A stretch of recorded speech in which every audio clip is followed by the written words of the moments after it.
Siempre surgen interrogantes que merecen ser respondidas a la luz de la palabra de Dios.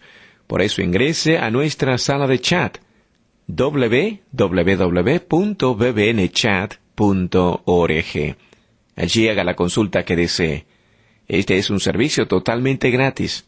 Muchas gracias por su atención y a continuación disfrute de su programa favorito. El siguiente segmento es clasificación F, formativo, educativo cultural, A, apto para todo público. Le damos una cordial bienvenida a nuestro programa Esperanza para el Corazón. Es nuestro sincero deseo que durante los próximos minutos juntos usted pueda ser animado y equipado con las verdades de Dios para los problemas de hoy. Y ahora con nosotros nuestro maestro José Velázquez.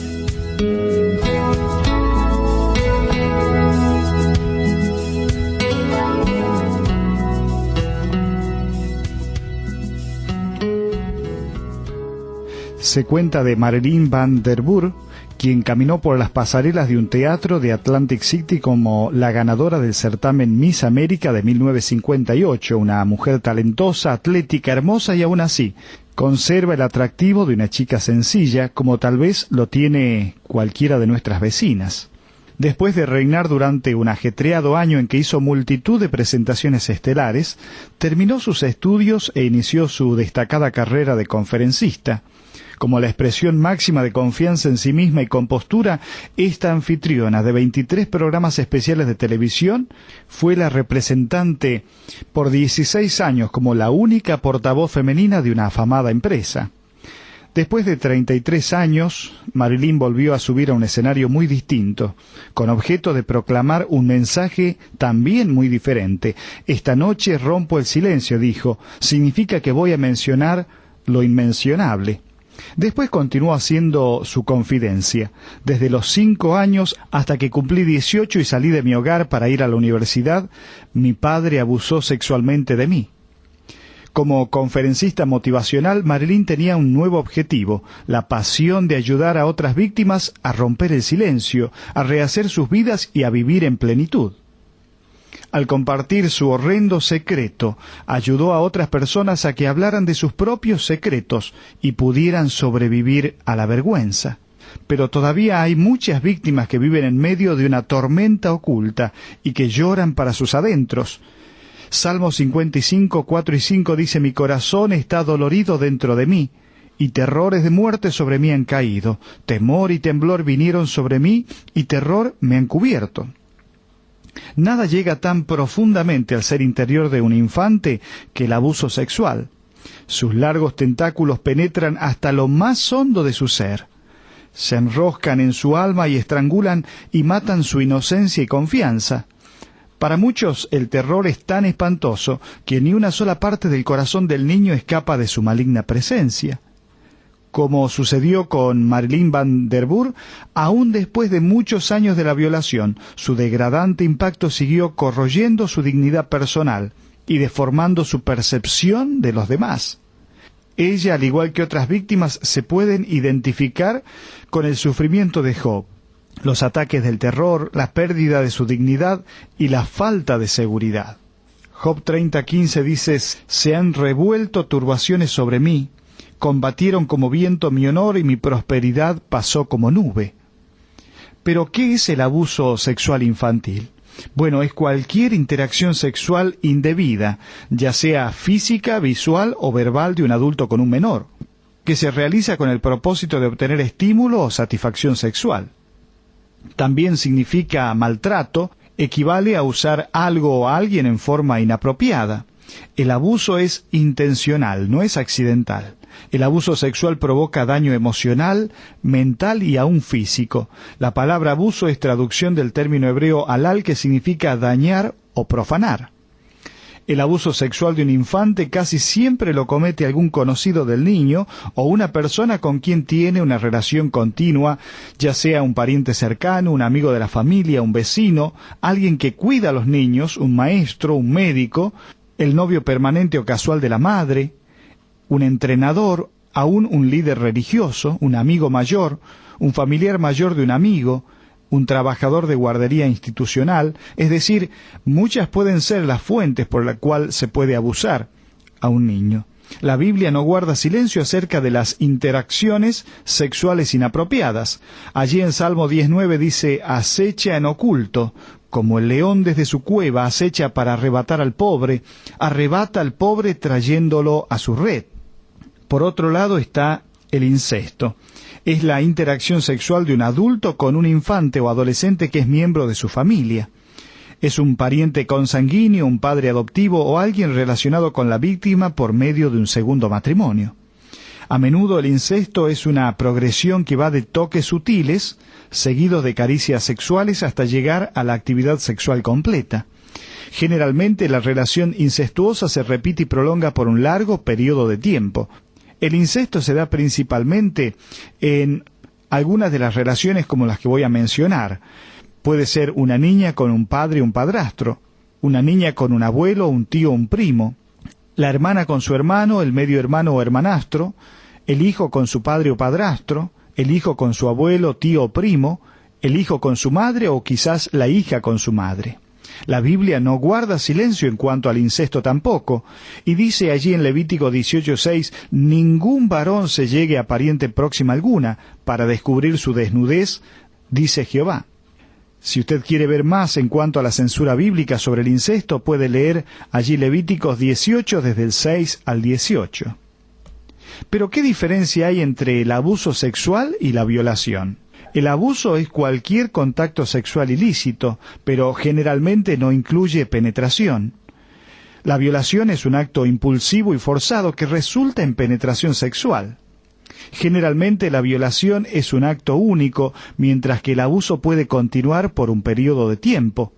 La violación y el abuso sexual pueden cometerlos tanto extraños como personas conocidas por la víctima. Aun cuando el agresor sea un miembro de la familia, a veces se usan los términos abuso y violación en vez de incesto. La violación y el abuso sexual pueden ocurrir en lugares como canchas públicas, gimnasio, un patio de juegos o parque, el hogar del infante, la casa de la que cuida a los niños, la casa del vecino, guardería, aún templos, baños públicos, consultorios médicos, teatros, en algún autobús escolar, en alguna tienda departamental, en algún salón de clases o en algún local. La Biblia no guarda silencio en cuanto a la gravedad de la violación. Dice allí en Deuteronomio 22, 25 y 26, «Mas si un hombre hallara en el campo a la joven desposada, y la forzare aquel hombre acostándose con ella, morirá solamente el hombre que se acostó con ella, mas a la joven no le harás nada, no hay en ella culpa de muerte». El abuso sexual de un menor es un término muy amplio que abarca una gran variedad de adicciones sexuales inapropiadas, ya sea directas o indirectas, que se cometen con niños para el placer sexual de un niño mayor o de un adulto.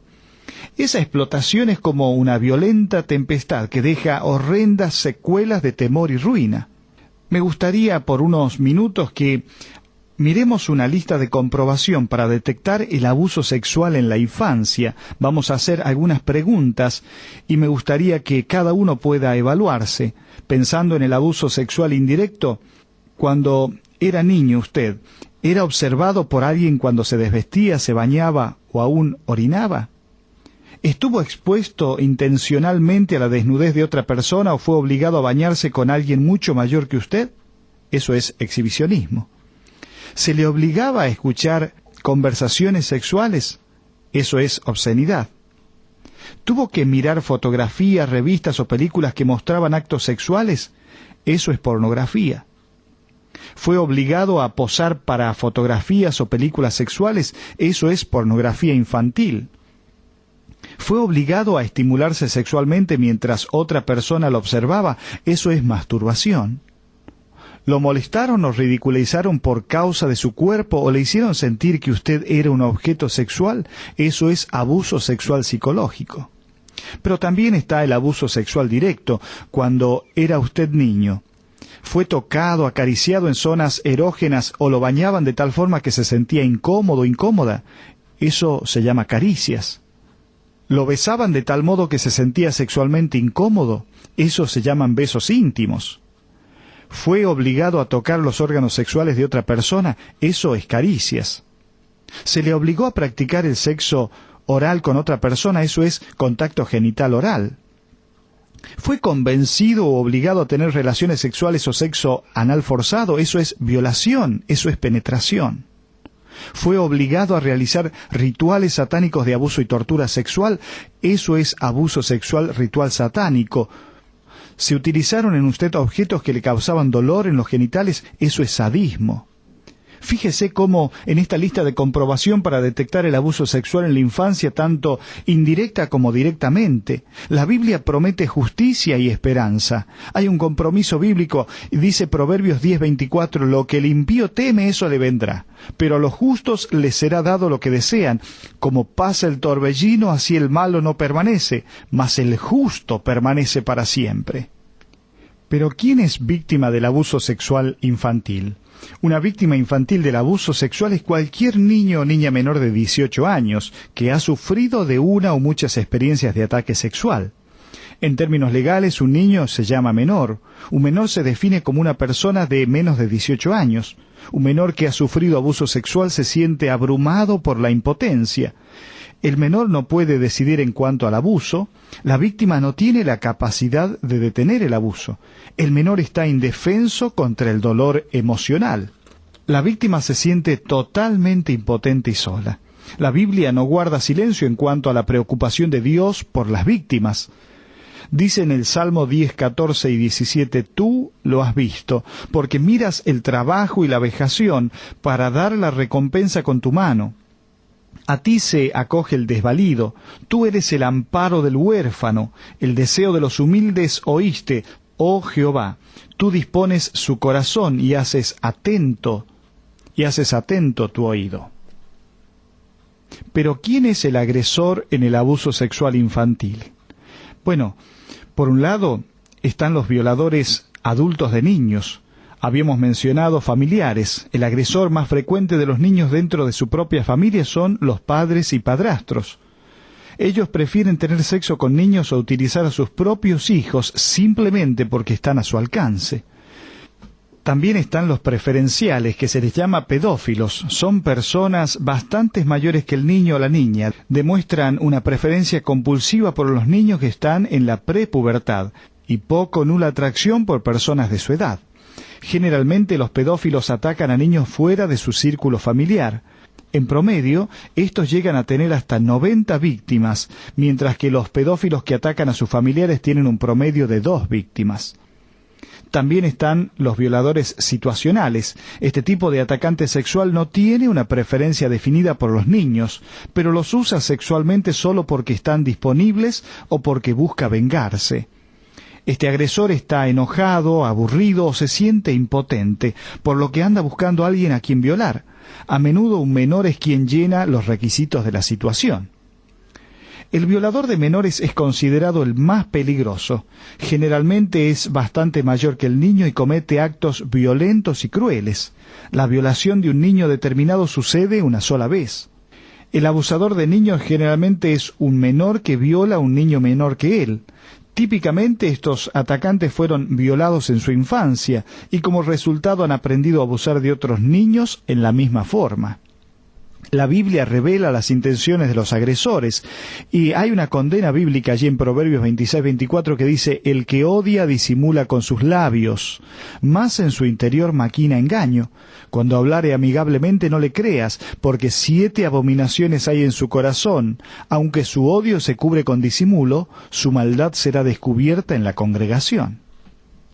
Pensemos por unos minutos en los padres. Una de las principales responsabilidades de los padres es proteger a sus hijos de cualquier amenaza.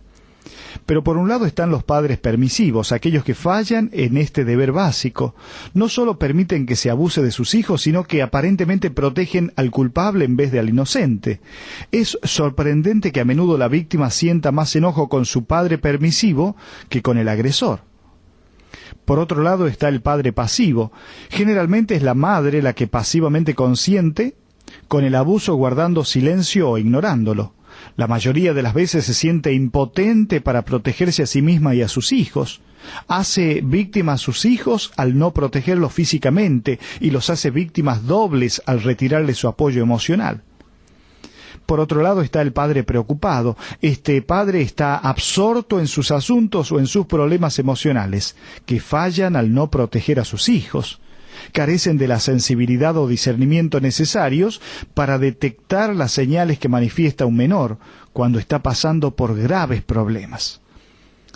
También está el padre orgulloso, es aquel que se niega o no puede creer que exista tal atrocidad dentro de su familia perfecta, como él la concibe. Su orgullo egoísta le impide creer en las palabras de su propio hijo cuando denuncia la monstruosidad de que ha sido víctima. La Biblia condena a quienes fallan al no proteger al inocente. Dice Proverbios 18:5, tener respeto a la persona del impío para pervertir el derecho del justo no es bueno. Pero ¿cuál es el proceso típico del abuso sexual infantil? El abuso sexual no es un incidente único o aislado, sino resultado de un plan premeditado y repetido por el agresor. Aunque los detalles de tal abuso son diferentes, los agresores siguen un comportamiento típico. Intencionalmente seducen, estimulan, silencian y después reprimen a la víctima. Una vez que llega a esa etapa, el menor pierde toda esperanza. En este proceso de seducción, el violador seduce emocionalmente al menor desarrollando intimidad con él, ganándose su confianza progresivamente y proporcionándole algo de placer. Logra esto fingiendo ser un atento amigo, mostrándole trato preferencial, dándole dinero, regalos, dulces, sobornos o premios.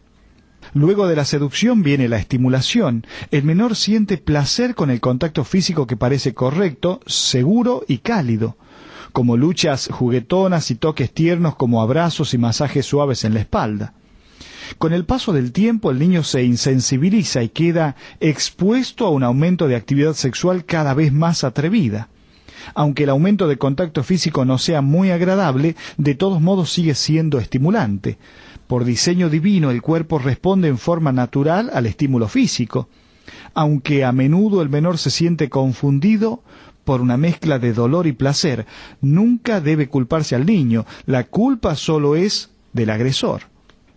Luego viene la etapa del silencio. El agresor se asegura que el menor guarde silencio, lo coacciona de tal manera que le hace amenazas que le provocan miedo. Previamente ha cultivado en el niño un sentido torcido de lealtad, que obtiene prodigándole atenciones especiales, regalos y aún privilegios. Aunque el crimen sea una sola vez o continúe por muchos años, pocas víctimas lo delatan. El destructivo secreto permanece arraigado durante mucho tiempo, produciendo un torbellino de sentimientos encontrados como amor y odio, placer y vergüenza. Sienten ira por la relación malsana y también por la posibilidad de perderla. En todo esto los agresores están conscientes del poder que tienen sobre las víctimas inocentes. Y luego está la etapa de la represión. Si nadie rescata al menor de la trampa de la relación abusiva, éste se siente doblemente traicionado. Pierde la esperanza de ser rescatado aún por Dios. El niño que no tiene otra alternativa que someterse al poder superior del agresor se convierte silenciosamente en un esclavo. Cuando se llena de desesperanza, reprime su alma y pierde la luz que había en su espíritu. La Biblia describe los caminos del engañador y dice la advertencia bíblica allí en Salmo 36, la iniquidad del impío, me dice el corazón, no hay temor de Dios delante de sus ojos. Se lisonjea, por tanto, en sus propios ojos, de que su iniquidad no será hallada y aborrecida. Las palabras de su boca son iniquidad y fraude. Ha dejado de ser cuerdo y de hacer el bien. Medita maldad sobre su cama, está en camino no bueno. El mal no aborrece. Si usted experimentó abuso sexual en la infancia, su reto, como el de cualquier víctima, es dejar de ser una víctima para convertirse en sobreviviente y finalmente en un vencedor por medio del poder de Cristo que mora en el creyente. La persona que sigue sintiéndose como una víctima aún en la edad adulta vive con la mentalidad de víctima, sintiéndose impotente y por lo tanto actuando con esa impotencia. Esas personas van de una relación de abuso a otra, viviendo en negación porque se rehúsan a enfrentar el secreto de su pasado y desconocen que pueden recibir ayuda y sanidad. de víctima, usted puede pasar a ser un sobreviviente. Está consciente de su necesidad de enfrentar el pasado. Con total honestidad da los pasos necesarios para resolver los debilitantes aspectos de la culpa falsa y la vergüenza, aquella ira y rencor, soledad y dolor, aquel pecado personal y el arrepentimiento. Pero, en vez de ser un sobreviviente, sería bueno que sea un vencedor. Es aquella persona que ha vencido el pasado y ya no está esclavizada por los recuerdos del agresor y del abuso. En una relación íntima con Jesucristo, le entrega el control de su vida y empieza a tener una saludable autoestima, mayor sensibilidad y la capacidad de experimentar un amor e intimidad verdaderos con otras personas. En última instancia, se hace realidad en ella el deseo de alcanzar a los demás y servirles y ayudarles.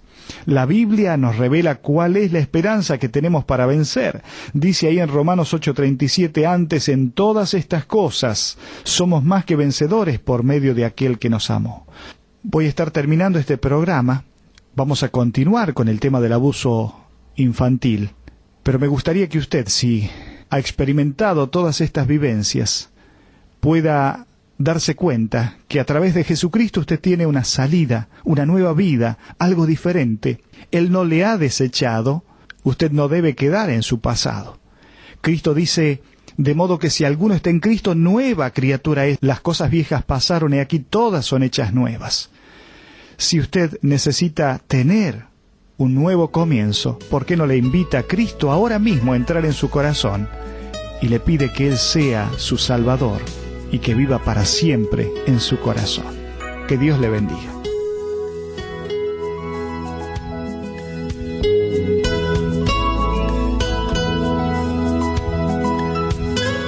Ha sido un placer para nosotros haber compartido con usted estos minutos juntos alrededor de la palabra de Dios. Todo el material que usted escuchó hoy está a su disposición. Para más información, le invitamos a que visite la siguiente dirección: www.esperanzaparalcorazon.org. Esta es una producción de BBN.